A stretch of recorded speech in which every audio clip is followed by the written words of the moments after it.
നമസ്കാരം സുഹൃത്തുക്കളെ, ഇന്നത്തെ വീഡിയോ എന്ന് പറയുന്നത് വാഷിംഗ് മെഷീനെ കുറിച്ചാണ്. എല്ലാവരുടെ വീട്ടിലും വാഷിംഗ് മെഷീൻ കാണും, ഇല്ലെങ്കിൽ മേടിക്കാൻ നിങ്ങൾ പ്ലാൻ ചെയ്യുന്നുണ്ടാവും. അപ്പോൾ വാഷിംഗ് മെഷീൻ നമുക്ക് ജീവിതത്തിൽ വളരെ ആവശ്യമാണ്, അതും ഇന്നത്തെ 21-ാം നൂറ്റാണ്ടിൽ. കാരണം മാതാപിതാക്കൾ എല്ലാവരും രണ്ടുപേരും ചിലപ്പോൾ ജോലി ചെയ്യുന്നവരായിരിക്കും. ഒരു സർവൻറ്റിനെ വെക്കാൻ അവർക്ക് ചിലപ്പോൾ ചില ബുദ്ധിമുട്ടുകൾ കാണും.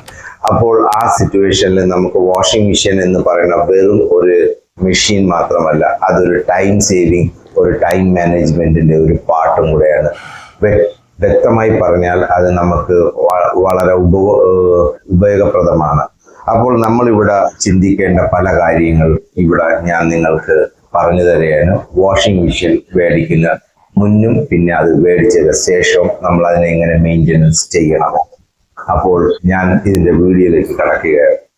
വാഷിംഗ് മെഷീൻ വാങ്ങുന്നതിന് മുമ്പ് മുതൽ പരിപാലനം വരെ പൂർണ്ണ ഗൈഡ് ഈ വീഡിയോയിൽ ഞാൻ പറയുന്നതാണ്. വാഷിംഗ് മെഷീൻ വാങ്ങുമ്പോൾ ഏത് ബ്രാൻഡാണ് നല്ലത് എന്ന് ചോദ്യം മാത്രം ചോദിച്ചാൽ പോരാ. നിങ്ങളുടെ വീട്ടിൽ സ്ഥലം, വെള്ളത്തിന്റെ ലഭ്യത, പ്രഷർ, ഡ്രെയിനേജ്, ഇലക്ട്രിസിറ്റി, കുടുംബത്തിന്റെ ആവശ്യങ്ങൾ, മെഷീൻ കപ്പാസിറ്റി, വില, warranty, service and installation and maintenance എന്നിവയെല്ലാം പരിശോധിച്ച ശേഷം വേണം ഒരു വാഷിംഗ് മെഷീൻ മേടിക്കേണ്ടത്. ആദ്യം നിങ്ങളുടെ കുടുംബത്തിന്റെ ആവശ്യം നിങ്ങൾ മനസ്സിലാക്കുക. ആദ്യം തീരുമാനിക്കേണ്ടത് വീട്ടിൽ എത്ര പേർ ഉണ്ടെന്നാണ്.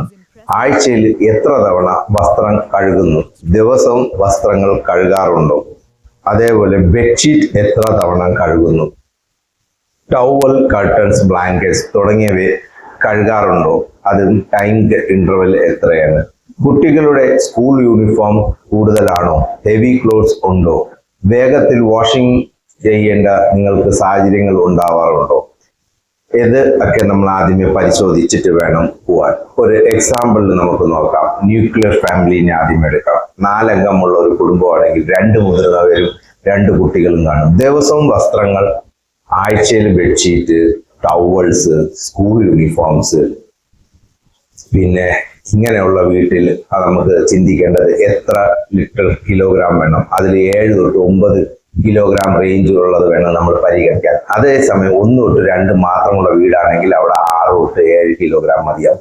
ശ്രദ്ധിക്കുക, ഇതൊരു പൊതുവായ ഗൈഡ് മാത്രമാണ്. നിങ്ങളുടെ ആക്ച്വൽ ലോണ്ടറി വോള്യൂം അനുസരിച്ച് നിങ്ങൾ തന്നെ അത് തിരഞ്ഞെടുക്കണം. വാഷിംഗ് മെഷീൻ കപ്പാസിറ്റി എങ്ങനെ തിരഞ്ഞെടുക്കാം? സാധാരണയായി കുടുംബം സാധാരണ പരിഗണിക്കുന്ന ഒരു കപ്പാസിറ്റി എന്ന് പറയുന്നത് 1 തൊട്ട് 2 പേരാണെങ്കിൽ 5 തൊട്ട് 6 കിലോഗ്രാം, 2 തൊട്ട് 3 പേരാണെങ്കിൽ 6 തൊട്ട് 7 കിലോഗ്രാം, 3 തൊട്ട് 4 പേരാണെങ്കിൽ 7 തൊട്ട് 8 കിലോഗ്രാം, 4 തൊട്ട് 5 പേരാണെങ്കിൽ 8 തൊട്ട് 9, അതേപോലെ 5ന്റെ കൂടുതലാണെങ്കിൽ 9 തൊട്ട് 10 കിലോഗ്രാമിന്റെ ഉയരോട്ടുള്ള വാഷിംഗ് മെഷീൻ വേണം നിങ്ങൾ തിരഞ്ഞെടുക്കാൻ. കപ്പാസിറ്റി എന്നത് ഡ്രൈ ക്ലോത്ത്സ് വെയിറ്റ് അടിസ്ഥാനമാക്കിയതാണ്.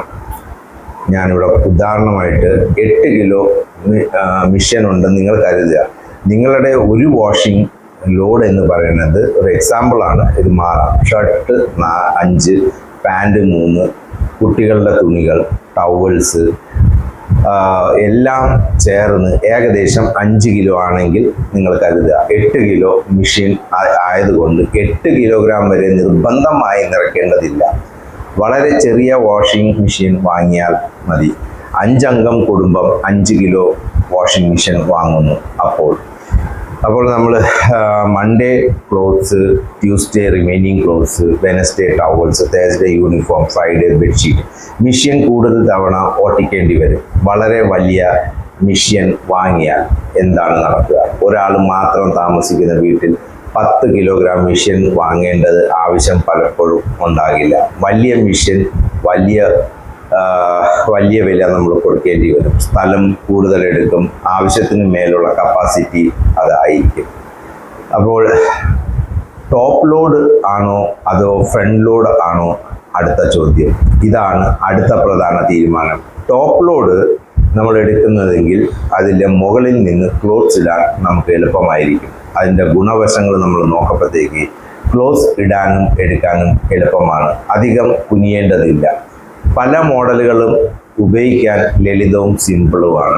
സാധാരണയായി അപ്ഫ്രണ്ട് പ്രൈസ് കുറവായിരിക്കാനാണ് സാധ്യത മാർക്കറ്റിൽ. ഉദാഹരണത്തിന് ഒരു എക്സാമ്പിൾ നമ്മൾ നോക്കുമ്പം വീട്ടിൽ പ്രായമായ ഒരാൾ സ്ഥിരമായി മെഷീൻ ഉപയോഗിക്കുന്നുണ്ടെങ്കിൽ മുകളിൽ നിന്ന് ക്ലോസ് ഇടാൻ ടോപ്പ് ലോഡ് സൗകര്യപ്രദമായിരിക്കും. അതേപോലെ ഫ്രണ്ട് ലോഡ് എന്ന് പറയുമ്പോഴത്തേക്ക് മുൻവശത്തെ ഡോർ തുറന്ന് ക്ലോസ് ഇടാം. എന്ന് വെച്ചാൽ നമ്മളൊരു റൂമിൻ്റെ ഡോർ തുറക്കണ പോലെ. അതിൻ്റെ ഗുണങ്ങൾ എന്ന് പറയുന്നത് വാഷിംഗ് പെർഫോമൻസ് നല്ലതായിരിക്കും. പല മോഡലുകളും വെള്ളവും കാര്യക്ഷമമായി ഉപയോഗിക്കുന്നു. ഹൈ സ്പീഡ് സ്പിൻസ് വഴി ക്ലോസിൽ നിന്ന് കൂടുതൽ വെള്ളം നീക്കം ചെയ്യും. അതും ഡ്രയറിനൊപ്പം സ്റ്റാക്ക് ചെയ്യാൻ ചില മോഡൽസ് അനുയോജ്യമാണ്. ശ്രദ്ധിക്കേണ്ടത് മെഷീൻ മുന്നിൽ ഡോർ തുറക്കാൻ മിതമായ സ്പേസ് വേണം. എക്സാമ്പിള്, ഇപ്പോൾ മെഷീൻ ഒരു മതിലിനോട് ചേർത്ത് വെച്ചാൽ ഡോർ തുറക്കുമ്പോൾ ഡോറ് മതിലിലിടിക്കും, പരിപൂർണമായിട്ട് ഡോർ തുറക്കില്ല. അപ്പോൾ ഡോർ പൂർണ്ണമായി തുറക്കാൻ കഴിയുന്നില്ല. അതിനാൽ മെഷീൻ്റെ ഡൈമെൻഷൻ മാത്രം നോക്കരുത്, ഡോർ ഓപ്പണിംഗ് സ്പേസും കൂടി നിങ്ങൾ നോക്കണം അത് മേടിക്കുന്ന മുമ്പേ. മെഷീൻ വെക്കാനുള്ള സ്ഥലം കൃത്യമായി നമ്മൾ അളക്കണം. മേടിക്കുന്ന മുമ്പാണ് ഇത് ചെയ്യേണ്ട ഒരു കാര്യം. മെഷറിംഗ് ടേപ്പ് ഉപയോഗിച്ച് തന്നെ അത് അളക്കണം. മെഷീൻ്റെ വിഡ്ത്തും റൂമിൻ്റെ വിഡ്ത്തും മെഷീൻ്റെ വീതിയും എടുക്കണം. ഡെപ്ത് നോക്കണം. അതേപോലെ മെഷീൻ്റെ മുന്നിൽ നിന്ന് പിന്നിലേക്കുള്ള അളവും നമ്മൾ എടുക്കണം. ഹൈറ്റ്, പ്രത്യേകിച്ച് കൗണ്ടറിൻ്റെ അടിയിൽ വെക്കുമ്പോൾ പ്രധാനമാണ് ഹൈറ്റ്. ഉദാഹരണത്തിന് ഇപ്പോൾ അവൈലബിൾ സ്പേസ് നിങ്ങളെ വിട്ട് ഇരിക്കുന്നതെന്ന് പറയുന്നത് 70 സെൻറ്റിമീറ്റർ ആണെന്ന് വിചാരിക്കുക. അതേപോലെ വാഷിംഗ് മെഷീൻ്റെ വിട്ട് എന്ന് പറയുന്നത് 60 സെൻറ്റിമീറ്റർ ആണ്.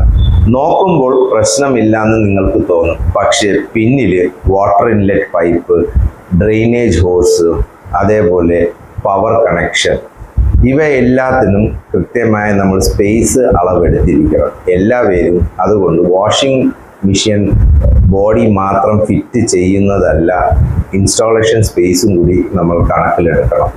മെഷീൻ വീട്ടിലേക്ക് എത്തിക്കാനാകുമോ? ഇന്ന് പലരും മറന്ന് പോകുന്ന ഒരു സംഭവമാണ്. മെഷീൻ റൂമിൽ ഫിറ്റ് ആണെങ്കിൽ വീട്ടിലേക്ക് കൊണ്ടുവരാൻ കഴിയുമെന്നില്ല. അളക്കുക. നിങ്ങളെ മെയിൻ ഗേറ്റ്, അതേപോലെ മെയിൻ ഡോറ്, കോറിഡോറ്, അതേപോലെ ലിഫ്റ്റ്. ഇപ്പം നിങ്ങൾ ഫ്ലാറ്റിലോ അപ്പാർട്ട്മെൻറ്റിലാണ് താമസിക്കുന്നത്, അതേപോലെ സ്റ്റെയർ കേസ് നോക്കണം. കാരണം മെഷീൻ്റെ വീതി ചിലപ്പോൾ കൂടുതലാവാം. ബാത്റൂം, കിച്ചൺ ഡോർസ് നോക്കണം, അവിടെയാണ് ഇൻസ്റ്റാളേഷൻ ചെയ്യുന്നതെങ്കിൽ.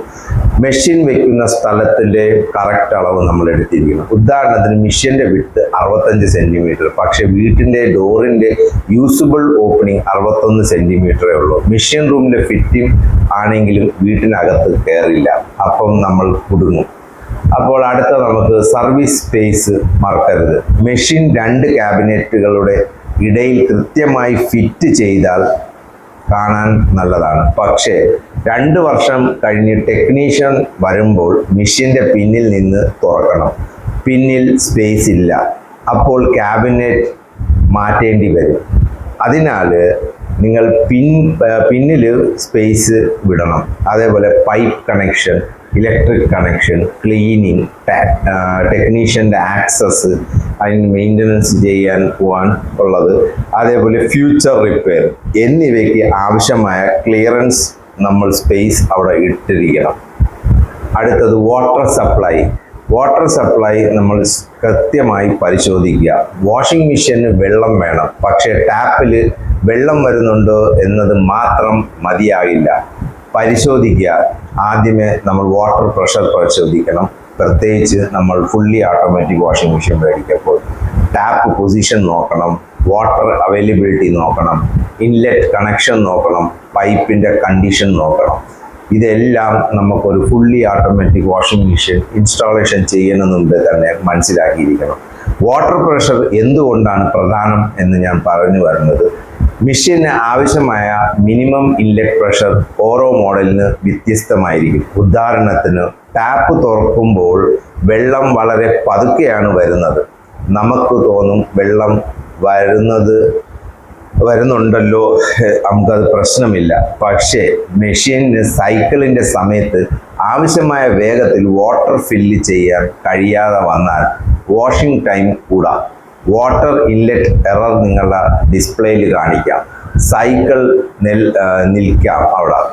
അതുകൊണ്ട് വാങ്ങുന്നതിന് മുമ്പ് ആ എക്സാക്ട് മോഡലിൻ്റെ required water pressure manufacturer manual authorised ടെക്നീഷ്യനോട് പരിശോധിച്ച് നമ്മൾ ക്ലിയർ ആക്കിയിരിക്കണം. ഓവർ ഹെഡ് ടാങ്ക് ഉള്ള വീടുകളിൽ, കേരളത്തിൽ പല വീടുകളിലും ഓവർ ഹെഡ് ടാങ്ക് ആണ് വാട്ടർ സോഴ്സ്. ടാങ്കിൻ്റെ ഉയരം വാഷിംഗ് മെഷീൻ്റെ പൊസിഷനും വാട്ടർ പ്രഷറിനെ ബാധിക്കും. ഉദാഹരണം, ഇപ്പോൾ ടാങ്ക് റൂഫിൽ മിഷൻ ഗ്രൗണ്ട് ഫ്ലോറിലും എന്ന് നിങ്ങൾ കരുതുക.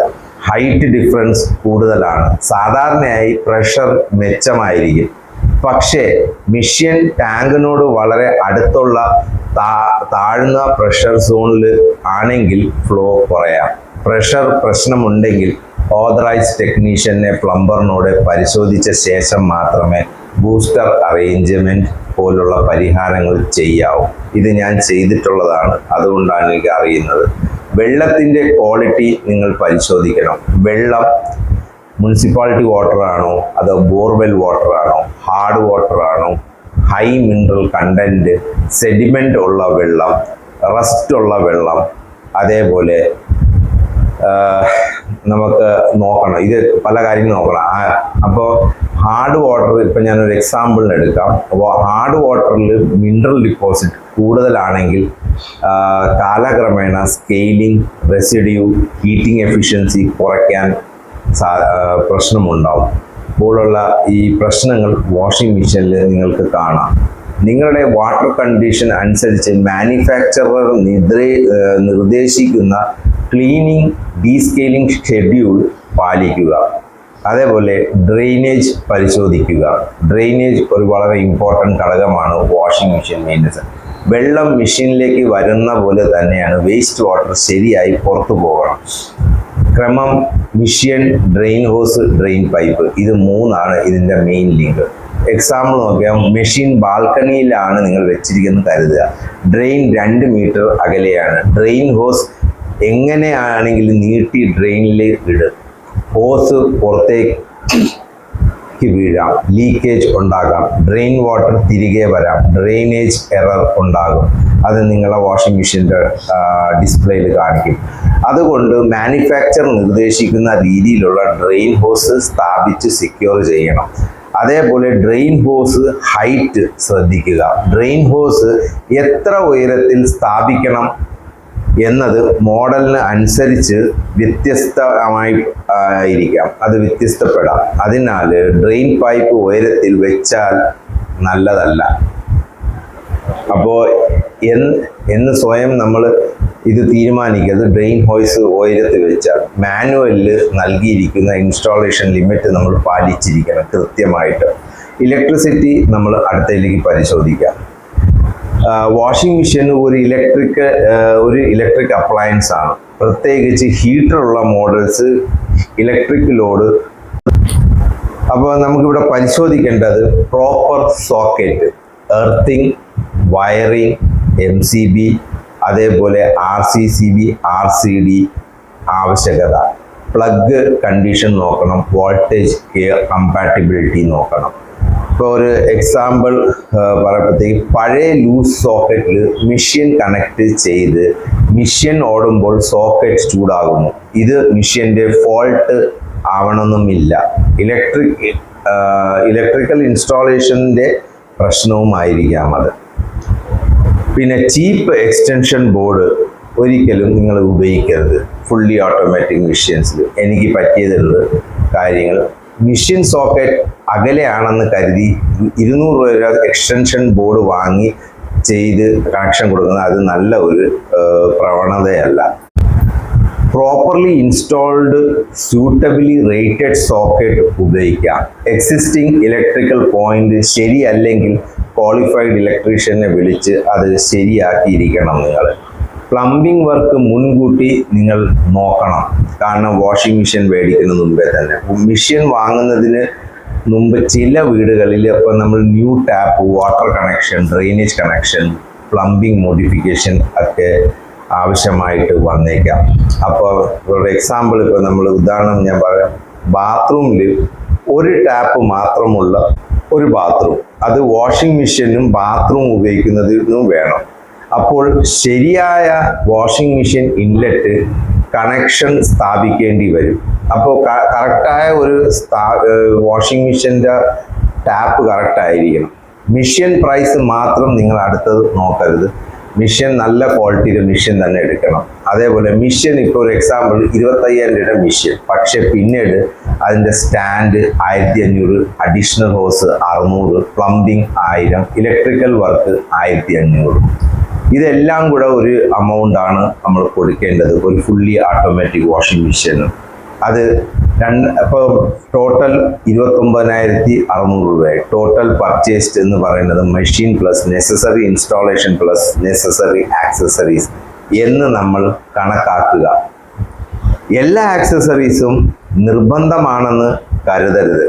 സെയിൽസ് പേഴ്സൺ പറയും, സാർ സ്റ്റാൻഡ് വേണം, ഫിൽട്ടർ വേണം, സ്റ്റെബിലൈസർ വേണം, സ്പെഷ്യൽ ക്ലീനർ വേണം എന്നൊക്കെ നമ്മളെ അടുത്ത് സെയിൽസ്മാൻ പറയാറുണ്ട്.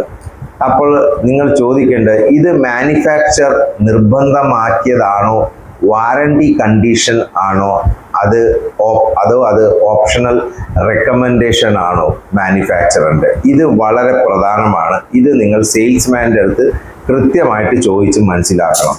വാറണ്ടി ശരിക്കും എന്താണെന്ന് നിങ്ങൾ മനസ്സിലാക്കുക. അഡ്വർടൈസ്മെന്റ് അല്ല 10 വർഷം മോട്ടോർ വാറണ്ടി എന്ന് കണ്ട് നമ്മൾ വിചാരിക്കും 10 വർഷം മെഷീൻ വാറണ്ടി എന്ന്. പക്ഷേ അത് അങ്ങനെ ആവണമെന്നില്ല. ഇപ്പോൾ ഒരു എക്സാമ്പിൾ നിങ്ങൾക്ക് ഞാൻ പറയാം. മോട്ടറിന് 10 വർഷം വാറണ്ടി, ഫുൾ പ്രോഡക്റ്റ് 2 years ആണ് വാറണ്ടി. PCB വ്യത്യസ്ത കവറേജ് ആയിരിക്കും, ലേബർ വ്യത്യസ്ത ടേംസും ആയിരിക്കും. അപ്പോൾ അതിനാൽ നമ്മൾ ചോദിക്കേണ്ടത്, മോട്ടോർ മാത്രമാണോ 10 വർഷം, കംപ്ലീറ്റ് മെഷീന് എത്ര വർഷം എന്ന് നമ്മൾ വ്യക്തമായി ചോദിച്ച് മനസ്സിലാക്കി അതിനെ രേഖപ്പെടുത്തുക. PCB വാറണ്ടി പ്രത്യേകമായിട്ട് നമ്മൾ ചോദിക്കുക. വാഷിംഗ് മെഷീൻ്റെ ഇലക്ട്രോണിക് കൺട്രോൾ ബോർഡ് അഥവാ PCB ഒരു വലിയൊരു കോമ്പണന്റ് ആയിരിക്കാം. വാറണ്ടി കഴിഞ്ഞാൽ PCB റീപ്ലേസ്മെന്റ് എത്ര ചെലവാകും എന്ന് നമ്മൾ മനസ്സിലാക്കണം. എന്ന ഡീലറും സർവീസിനോടും നമ്മൾ അത് കൃത്യമായിട്ട് ചോദിക്കുക. ഫ്യൂച്ചർ പ്രൈസ് മാറാം. ഇവിടെ ഉദ്ദേശിക്കുന്നത് റിപ്പയർ കോസ്റ്റ് എത്ര വലുതാകും എന്ന് ധാരണ നേടുക എന്നതാണ്. സർവീസ് സെന്റർ പരിശോധിക്കുക നീതൊട്ട്. അപ്പോൾ നമ്മളൊരു 2 മെഷീൻസ്, മെഷീൻ A 22,000 രൂപ, സർവീസ് സെന്റർ വളരെ ദൂരത്താണ്. മെഷീൻ B 25,000 രൂപ നിങ്ങൾ കരുതുക. നിങ്ങളുടെ പ്രദേശത്ത് ഓതറൈസ്ഡ് സർവീസ് സെന്റർ ലഭ്യമാണ്. 3,000 രൂപ അധികം കൊടുത്താലും B പ്രാക്ടിക്കൽ അയക്കാം. പരിശോധിക്കുക, നിങ്ങളുടെ പിൻകോഡിൽ സർവീസ് ഉണ്ടോ, ഡോർ സ്റ്റെപ്പ് സർവീസ് ഉണ്ടോ, ടെക്നീഷ്യൻ അവൈലബിലിറ്റി എങ്ങനെയാണ്, സ്പെയർ പാർട്സ് ലഭ്യമാണോ, വാറണ്ടി കഴിഞ്ഞാൽ സർവീസ് ചാർജ് എത്രയാണ്. കാരണം എന്ന് വെച്ചാൽ സാധാരണഗതിയിൽ നമ്മൾ വാഷിംഗ് മെഷീൻ ഒരു നിയർലി 45,000 to 50,000 rupees ആവും. അപ്പോൾ ഡെലിവറി സമയത്ത് വാഷിംഗ് മെഷീൻ നമുക്ക് പരിശോധിക്കണം. അത് നിർബന്ധമായി നിങ്ങളത് ചെയ്യണം. മെഷീൻ എത്തിയ ഉടനെ ഉപയോഗിക്കരുത്. ആദ്യമേ പരിശോധിക്കുക മെഷീൻ്റെ ബോഡിയാണ്. അതിൽ സ്ക്രാച്ചോ ഡെൻറ്റോ ക്രാക്കോ അതേപോലെ ഡോർ ഡാമേജ് എന്തെങ്കിലും ഉണ്ടോയെന്ന്, അതേപോലെ ഡിസ്പ്ലേ ഡാമേജും കൂടെ നിങ്ങൾ ചെക്ക് ചെയ്യണം. ഡിസ്പ്ലേയുടെ മണ്ടയിൽ വല്ല ഡാമേജ് കാണുന്നുണ്ടോ, ആക്സസറീസ് എത്ര എണ്ണം ഉണ്ടെന്ന് നോക്കണം. Inlet hose, drainage hose, power cable, manuals, included accessories അതിൻ്റെ കൂടെ ഏതൊക്കെ അവൈലബിൾ ആണെന്ന്. അതേപോലെ ഐഡൻറ്റിഫിക്കേഷൻ ചെയ്യണം വാഷിംഗ് മെഷീന്. അതിൻ്റെ മോഡൽ നമ്പർ, അതിൻ്റെ സീരിയൽ നമ്പർ, ഇൻവോയ്സ് ഓർഡറിനോട് മാച്ച് ചെയ്യുന്നത് ആണ് എന്ന് നോക്കുക. അതേപോലെ വാറണ്ടി കാർഡ് നിങ്ങളുടെ അകത്ത് കിട്ടുന്ന അതിലും സർവീസ് നമ്പറോ അല്ലെങ്കിൽ മിഷൻ നമ്പർ കാണും, അത് നിങ്ങൾ മാച്ച് ചെയ്യണം. ഡെലിവറി സമയത്ത് ഫോട്ടോഗ്രാഫ് എടുക്കുക, ഇല്ലെങ്കിൽ ഒരു വീഡിയോ എടുക്കുക. Packaging, mission, serial number, model number ഇത് കൃത്യമായിട്ട് നിങ്ങൾ നോട്ട് ചെയ്യുക, വീഡിയോയിലോ ഫോട്ടോയിലോ. ഡാമേജ് ഉണ്ടെങ്കിൽ അതും നമ്മൾ എടുക്കണം. ആക്സസറീസിൻ്റെ ഫോട്ടോസും നമ്മൾ എടുക്കണം. പ്രത്യേകിച്ച് എക്സ്പെൻസീവ് അപ്ലയൻസ് നമ്മൾ വാങ്ങുമ്പോൾ ഇത് നല്ല ഒരു പ്രാക്ടീസും ആണ്. അപ്പോൾ അത് ഒരു ഹാബിറ്റും നമ്മൾ ആക്കുക. പ്രൊഫഷണൽ ഇൻസ്റ്റാളേഷൻ സാധാരണയായി നോക്കുന്നത് positioning, levelling, transport protection removal, water connection, drainage connection, electric connection, testing എന്ന രീതിയിലാണ്. എക്സാക്റ്റ് പ്രൊസീജിയർ മോഡൽ മാനുവൽ അനുസരിച്ചായിരിക്കണം നമ്മൾ ഇത് ഇൻസ്റ്റാളേഷൻ ചെയ്യേണ്ടത്.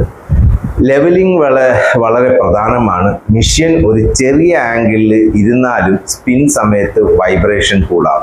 ഉദാഹരണത്തിന് സ്പിൻ സ്പൈക്കിൾ ഥം ഥം ഥം എന്ന് പറഞ്ഞ ഒരു സൗണ്ട് ക്രിയേറ്റ് ചെയ്യുന്നുണ്ടെങ്കിൽ മെഷീൻ നടക്കുന്നത് പോലെ മുന്നോട്ട് നീങ്ങുന്നു.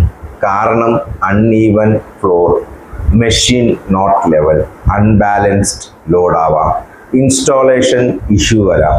ഇതൊക്കെ നമ്മൾ ശ്രദ്ധിച്ച് വേണം കൈകാര്യം ചെയ്യാൻ. ഇത് അറിഞ്ഞുമിരിക്കണം. മെഷീൻ്റെ അഡ്ജസ്റ്റബിൾ ഫീറ്റ് ശരിയായി സെറ്റ് ചെയ്യണം. അപ്പോൾ അത് നിങ്ങൾ ഇൻസ്റ്റാളേഷൻ ടൈമിൽ തന്നെ ടെക്നീഷ്യൻ്റെ കൊണ്ട് കറക്റ്റായിട്ട് ചെയ്യിപ്പിക്കുക, തറ ലെവലാക്കുക. ട്രാൻസ്പോർട്ട് ബോൾട്ട്സ് മറക്കരുത്.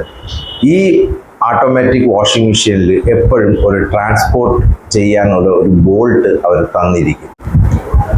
പ്രത്യേകിച്ച് പല ഫ്രണ്ട് ലോഡ് മെഷീനിലും ട്രാൻസ്പോർട്ട് ചെയ്യുന്ന സമയത്ത് ഡ്രം സുരക്ഷിതമായി പിടിച്ചു നിർത്താൻ ഷിപ്പിംഗ് അല്ലെങ്കിൽ ട്രാൻസ്പോർട്ട് ബോൾട്ട് ഉണ്ടായിരിക്കും. അവ ഓപ്പറേഷന് മുമ്പ് മാനുഫാക്ചർ നിർദ്ദേശിക്കുന്ന രീതിയിൽ റിമൂവ് ചെയ്യണം. ഉദാഹരണം, പുതിയ മെഷീൻ ഓൺ ചെയ്ത് സ്പിൻ തുടങ്ങി ബാങ് ബാങ് ബാങ് എന്നൊരു സൗണ്ട് ഉണ്ടായെന്നിരിക്കട്ടെ, മെഷീൻ ശക്തമായി കുലുങ്ങുന്നു. ട്രാൻസ്പോർട്ട് ബോൾട്ട് റിമൂവ് ചെയ്യാത്തത് ഒരു സാധ്യതയാണ്. അതുകൊണ്ട് ഇൻസ്റ്റാളേഷൻ പൂർത്തിയായോ എന്ന് ഉറപ്പാക്കുക.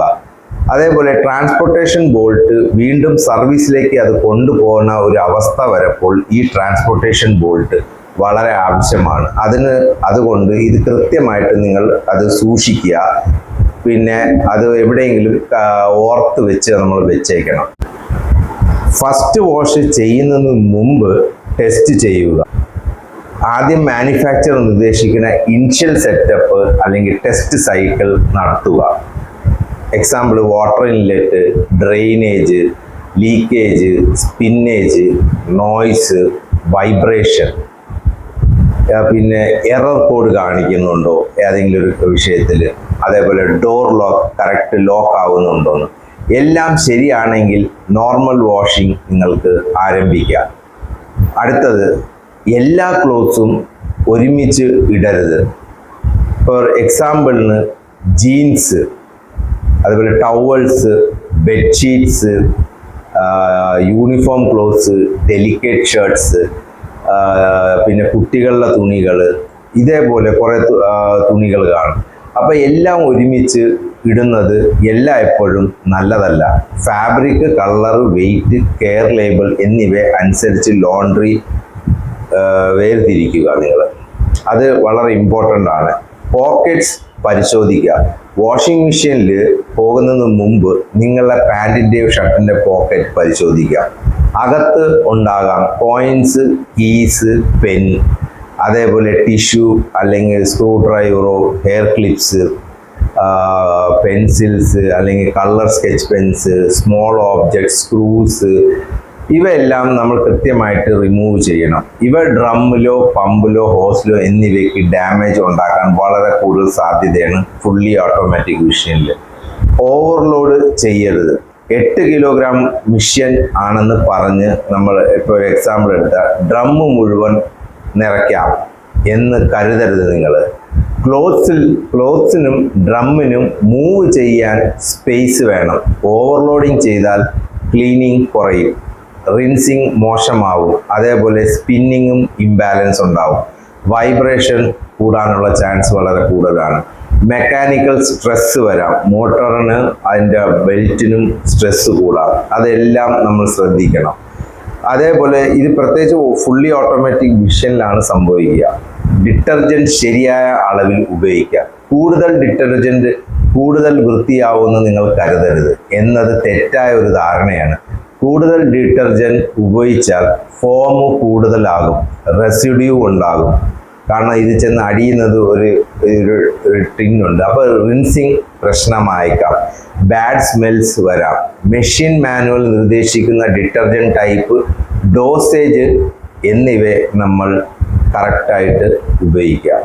ഡിറ്റർജൻറ്റ് ഡ്രോയർ വൃത്തിയാക്കുക. ഡിറ്റർജൻറ്റ് പ്ലസ് സോഫ്റ്റ്നർ റെസിഡ്യൂ അടിഞ്ഞുകൂടാം അതിൻ്റെ അകത്ത്. കാലക്രമേണ റെസിഡ്യൂവും മോയ്സ്ചറും കൂടെ ചേർന്ന് ഒരു മോൾഡ് പോലെ ഒരു ബാഡ് സ്മെല്ലുണ്ടാക്കാം.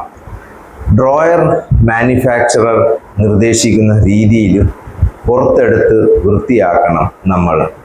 അതേപോലെ വാഷിംഗ് കഴിഞ്ഞാൽ ഡോറ് അടച്ചു വെക്കരുത്. ഫ്രണ്ട് ലോഡ് മെഷീനിൽ ഇത് വളരെ പ്രധാനമാണ്.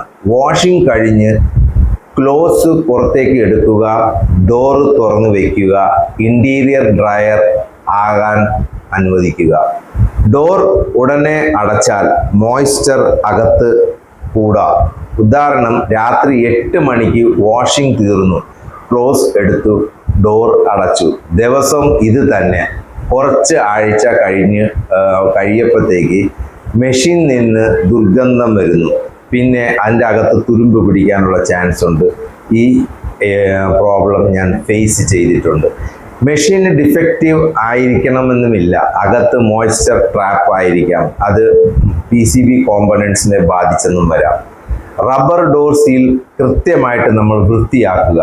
ഫ്രണ്ട് ലോഡ് മെഷീൻ്റെ റബ്ബർ ഗ്യാസ്കറ്റിൽ ഹെയർസ്, ത്രെഡ്, ഡേർട്സ്, അഴുക്കുകൾ, ടിഷ്യൂ പേപ്പേഴ്സിൻ്റെ വേസ്റ്റേജ്, അതുപോലെ തുണിയിലെ ചെറിയ ചെറിയ നൂലുകൾ എല്ലാം ഒക്കെ കുടുങ്ങാം. വാട്ടർ എല്ലാം കുടുങ്ങാം. പ്രത്യേകിച്ച് സീലിൻ്റെ ഫോൾഡ് പരിശോധിക്കുക.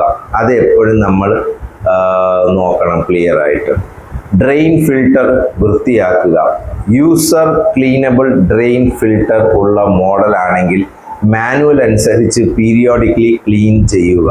അതിൽ കുടുങ്ങാൻ coins, hairs, buttons, threads, small objects ഇത് വരുന്നത് മെഷീൻ്റെ ഫ്രണ്ട് ഭാഗത്തായിരിക്കും. ഒരു ചെറിയ ഒരു ഡ്രോയ് കാണും. അത് നിങ്ങൾക്ക് ഞാൻ ഫോട്ടോ ഷെയർ ചെയ്യുന്നതായിരിക്കും. ഫിൽട്ടർ ബ്ലോക്ക്ഡ് ആണെങ്കിൽ നമ്മൾ വാട്ടർ ഡ്രെയിൻ ആകാതെ ഇരിക്കുക. അതിന് എറർ കോഡോ പമ്പ് നോയ്സും ഉണ്ടാക്കാം. ഫിൽട്ടർ തുറക്കുമ്പോൾ ഉള്ളിൽ ശേഷിച്ച വെള്ളം പുറത്ത് വരാൻ സാധ്യതയുണ്ട്. അതിനാൽ മാനുവൽ പ്രൊസീജിയർ കൃത്യമായിട്ട് നമ്മൾ ഫോളോ ചെയ്യണം. പിന്നെ ടബും ഡ്രം ക്ലീനിങ് പ്രോഗ്രാം ഉപയോഗിക്കുക. അത് വളരെ ഇമ്പോർട്ടൻ്റ് ആണ്. മെഷീനിൽ ടബ് ക്ലീനും ഡ്രം ക്ലീൻ പ്രോഗ്രാം ഉണ്ടെങ്കിൽ മാനുഫാക്ചർ നിർദ്ദേശിക്കുന്ന ഇൻ്റർവെല്ലിൽ കൃത്യമായിട്ട് നമ്മളത് ഉപയോഗിക്കുക. ഇത് detergent residue, dirts, odour causing buildup, അതേപോലെ ഇതെല്ലാം കുറയ്ക്കാൻ സഹായിക്കും. അടുത്തത് വാട്ടർ ഇൻലെറ്റ് ഹോഴ്സ് പരിശോധിക്കുക. കാലക്രമേണ ഹോഴ്സിൽ ക്രാക്സ് വരും. അത് നിങ്ങൾ ശ്രദ്ധിച്ച് കാണും. അത് നോർമൽ ഹോഴ്സിലും വരും. ബൾജസ് വരാം, ലൂസ് കണക്ഷൻ വരാം, ലീക്കേജ് വരാം. അപ്പോൾ ഇതെല്ലാം ഉണ്ടാകും. അപ്പോൾ നിങ്ങൾ അത് ചെറിയ ലീക്കേജ് പോലും പിന്നീട് ഒരു വലിയ വാട്ടർ ഡാമേജ് ഉണ്ടാക്കാം. കാരണം വെള്ളം കിട്ടാതിരിക്കുമ്പോൾ മിഷ്യന് അതിൻ്റെതായ പ്രശ്നങ്ങളുണ്ടാകും. ഡ്രെയിനേജ് ഹോസ് ആണ് പരിശോധിക്കേണ്ട അടുത്ത ഭാഗം. ഡ്രെയിൻ ഹോസ് വളഞ്ഞ് ഉണ്ടാകരുത്. ക്രാക്ക് ഉണ്ടോ അല്ലെങ്കിൽ ലൂസ് ആണോ, വെള്ളം ചോരുന്നുണ്ടോ എന്ന് നമ്മൾ പരിശോധിക്കണം. തറയിൽ വെള്ളം പോയി കഴിഞ്ഞാൽ അത് ബോഡിയിലേക്ക് ക്രമേണ പിടിക്കും. അത് നിങ്ങളുടെ ബോഡീനെ പെട്ടെന്ന് തുരുമ്പെടുപ്പിക്കും. വാഷിംഗ് മെഷീൻ്റെ ചെറിയ ലീക്കേജ് അവഗണിക്കരുത്. ഒരു തുള്ളി വെള്ളം മാത്രം വരുന്ന എന്ന് കരുതി അവഗണിക്കരുത്. അത് ഇന്നൊരു ഡ്രോപ്പ്, നാളെ അതൊരു കണ്ടിന്യൂസ് ഒരു ലീക്ക് ആവാം. പിന്നീട് അത് ഫ്ലോർ ഫ്ലഡിങ്ങിലേക്ക് കാരണമാവും. കാരണം ഇത് സെയിം സിറ്റുവേഷൻ ഞാൻ അതിനെ കണ്ണടച്ച് കളഞ്ഞപ്പോൾ എൻ്റെ വാഷിംഗ് മെഷീനിൽ സംഭവിച്ചത് നിങ്ങളുടെ വാഷിംഗ് മെഷീനിൽ സംഭവിക്കാം. അൺയൂഷ്വൽ നോയ്സിനെ നമ്മൾ എപ്പോഴും ശ്രദ്ധിക്കുക. പുതിയ ശബ്ദങ്ങൾ ഉണ്ടെങ്കിൽ ശ്രദ്ധിക്കണം. ഗ്രൈൻഡിങ്ങിലോ മെറ്റൽ സ്ക്രാപ്പിങ്ങോ, repeated knocking, load bearing noise, pump buzzing ചെയ്യുന്നുണ്ടോ, സിവിയർ വൈബ്രേഷൻ വരുന്നുണ്ടോ എന്ന് കൃത്യമായിട്ട് നമ്മൾ നോക്കണം. മെഷീൻ നോർമലായി പ്രവർത്തിക്കുന്നില്ല തോന്നിയാൽ സർവീസ് സെൻറ്ററിനെ അപ്പോൾ തന്നെ നമ്മൾ ബന്ധപ്പെടുക. ഇല്ലെങ്കിൽ ഇത് വലിയൊരു കംപ്ലൈൻറ്റ്, മെയിൻ്റനൻസ് വലിയൊരു ചെലവ് വരുത്തി വയ്ക്കും. ബർണിങ് സ്മെല്ല് വന്നാൽ ഇത് വളരെ പ്രധാനപ്പെട്ട വാർണിംഗ് ആണ്. മെഷീനിൽ നിന്നും ഒരു തീപ്പുക ഉണ്ടാവുന്ന ഒരു മണമോ ബേണിംഗ് സ്മെൽ, സ്മോക്കോ സ്പാർക്കിങ്ങോ ഇലക്ട്രിക് സ്മെല്ലോ വന്നാൽ മെഷീൻ വീണ്ടും വീണ്ടും ഓൺ ചെയ്യരുത്. പവർ സേഫ്റ്റി ഡിസ്കണക്ട് ചെയ്യുക. ക്വാളിഫൈഡ് ടെക്നീഷ്യനെ ഓതറൈസ് സർവീസ് സെൻ്ററിനെ ബന്ധപ്പെടുക. കാരണം ഓട്ടോമാറ്റിക് ഫുള്ളി മെഷീൻ്റെ ബോഡി എപ്പോഴും ഇരുമ്പിൻ്റെതാണ്. ഷോക്ക് അടിക്കാനുള്ള ചാൻസ്, കുട്ടികൾക്ക് ഷോക്ക് ഏൽക്കാനുള്ള ചാൻസും കൂടുതലാണ്. മെഷീൻ നനഞ്ഞ സ്ഥലത്ത് വെക്കരുത്. ഇൻസ്റ്റാളേഷൻ ഏരിയ കഴിയുന്നത്രേ dry, well ventilated, standing water ഇല്ലാത്തതായിരിക്കണം. എക്സസീവ് ഹ്യൂമിഡിറ്റി ഇല്ലാത്തതായിരിക്കണം. അതെല്ലാം നമ്മൾ പ്രോപ്പറായിട്ട് ശ്രദ്ധിക്കണം. ലീക്കേജ് വന്നാലും ഇത് സംഭവിക്കാം. ബാൽക്കണി ഇൻസ്റ്റാളേഷൻ ആണെങ്കിൽ റെയിൻ എക്സ്പോഷറിൽ നിന്ന് മാനുഫാക്ചറർ റിക്വയർമെൻറ്റ് അനുസരിച്ച് സംരക്ഷണം നമ്മൾ ആ വാഷിംഗ് മെഷീനിന് നൽകണം. റോഡൻഡ് ഇൻസെക്ട് ഡാമേജ് ശ്രദ്ധിക്കുക. റാറ്റ്, എലികൾ, അതേപോലെ പെരിച്ചാഴികളോ അല്ലെങ്കിൽ പാമ്പോ പലതും കാണും. അത് electrical fault, short circuit, machine ഫെയിലിയറിനെ കൂടുതൽ പ്രശ്നമുണ്ടാക്കാം. വയറിംഗ് ഡാമേജ്ഡ് ആയി കണ്ടാൽ മിഷൻ ഓപ്പറേറ്റർ ചെയ്യരുത്. ടെക്നീഷ്യനെ അപ്പോൾ തന്നെ നിങ്ങൾ വിളിക്കണം. ഇത് നിങ്ങളെ കൊണ്ട് പറ്റുന്ന ഒരു ഡാമേജ് മാറ്റാൻ നോക്കാൻ നിൽക്കരുത്. മെഷീൻ റെക്കോർഡ് സൂക്ഷിക്കുക. ഒരു ചെറിയ വാഷിംഗ് മെഷീൻ ഫയൽ ഉണ്ടാക്കുന്നത് നല്ലതാണ്. അതിൽ സൂക്ഷിക്കേണ്ടത് പർച്ചേസ് ഇൻവോയ്സ്, അതേപോലെ warranty, model number, serial number, installation report, service bills, അതേപോലെ repair history, extended warranty, important ആക്സസറീസിൻ്റെ ഡീറ്റെയിൽസ്. ഇത് നമ്മൾ എല്ലാ ഇലക്ട്രോണിക് ഇക്വിപ്മെൻറ്റ്സിനും ഇതേപോലെ വെച്ചാൽ വളരെ നല്ല. സീരിയൽ നമ്പറിൻ്റെ ഫോട്ടോഗ്രാഫ് ഫോണിൽ എപ്പോഴും നമ്മൾ സൂക്ഷിക്കുക. അതേപോലെ 5 തൊട്ട് 10 വർഷത്തിൻ്റെ ചെലവ് ചിന്തിക്കുക. മിഷൻ 25,000 രൂപ ആയതുകൊണ്ട് മാത്രം നിങ്ങളുടെ കോസ്റ്റ് ആവുന്നില്ല. അടുത്ത വർഷങ്ങളിൽ ഇലക്ട്രിസിറ്റി, വാട്ടർ, ഡിറ്റർജൻറ്റ്, ക്ലീനിങ്, അതേപോലെ സർവീസ് ഇതെല്ലാം ഉൾപ്പെടുന്നതാണ്. പിന്നെ സർവീസ് കൂടാതെ അതിൻ്റെ സ്പെയർ പാർട്സ് എല്ലാം ചിലവാകും. അതിനാൽ ചീപ്പസ്റ്റ് മിഷൻ എന്നതിനേക്കാൾ റീസണബിൾ ടോട്ടൽ കോസ്റ്റ് ഓഫ് ഓണർഷിപ്പാണ് നോക്കേണ്ടത്. വാങ്ങുന്നതിന് മുമ്പുള്ള ഫൈനൽ കമ്പാരിസൺ നമ്മൾ പരിശോധിക്കേണ്ടതാണ്. Model A, model B, model C എന്നൊരു 3 വാഷിംഗ് മെഷീൻ എടുക്കുക. അതിൻ്റെ പ്രൈസ്, കപ്പാസിറ്റി, ടോപ്പ് അല്ലെങ്കിൽ front load, width, depth, height, water requirement, energy consumption, spin speed, noise, programme, full machine warranty, motor warranty നോക്കുക. PCB coverage, service availability, installation, ആക്സസറീസും പിന്നെ total കോസ്റ്റും. ഇത് എല്ലാം നിങ്ങൾ പരിശോധിക്കുക. അവസാനമായി 10 ഘട്ടത്തിൽ മുഴുവൻ പ്രക്രിയയെ നമുക്കിവിടെ നിന്ന് മനസ്സിലാക്കാം. ഒരു വാഷിംഗ് മെഷീൻ എടുക്കുന്ന മുമ്പേ നമ്മൾ അതിനെ പ്ലാൻ ചെയ്യുക. ആസൂത്രണം, കുടുംബം, ലോണ്ടറി വോള്യൂം, ബഡ്ജറ്റ്. രണ്ടാമത്തെ ഘട്ടം മെഷർമെൻറ്റ്, അളക്കുക. റൂമിൻ്റെ അളവും ഡോറിൻ്റെ അളവും ലിഫ്റ്റിൻ്റെ അളവും അതേപോലെ സ്റ്റെയർ കേസും സർവീസ് സ്പേസും. മൂന്നാമത്തേൽ നമ്മൾ പോകേണ്ട ഹൗസ് ചെക്ക് ചെയ്യുക, വീട് പരിശോധിക്കുക. Water availability, water pressure, drainage, electricity, earthing. നാലാമത്തത് നമ്മൾ മെഷീൻ തിരഞ്ഞെടുക്കുക. മെഷീൻ കപ്പാസിറ്റി, പിന്നെ ടോപ്പ് അല്ലെങ്കിൽ ഫ്രണ്ട് ലോഡാണോ, പിന്നെ അത് കൂടാതെ ഫീച്ചേഴ്സ്. അഞ്ചാമത്തെ കോസ്റ്റ്, യഥാർത്ഥ ചെലവ് കണക്കാക്കുക. മെഷീൻ, അതിൻ്റെ ഇൻസ്റ്റാളേഷനും പിന്നെ necessary accessories plus running cost നമ്മൾ എടുക്കണം. ആറാമത്തത് വെരിഫൈ ചെയ്യുക. Warranty and service, warranty terms plus motor plus PCB plus service plus spare parts. ഇത് ടോട്ടൽ കോസ്റ്റ് ആയിരിക്കണം. അതേപോലെ പർച്ചേസ്, വാങ്ങുക. ഇൻവോയ്സ്, മോഡൽ, സീരിയൽ നമ്പർ സൂക്ഷിച്ച് വെക്കുക. പിന്നെ ഡെലിവറി പരിശോധിക്കുക.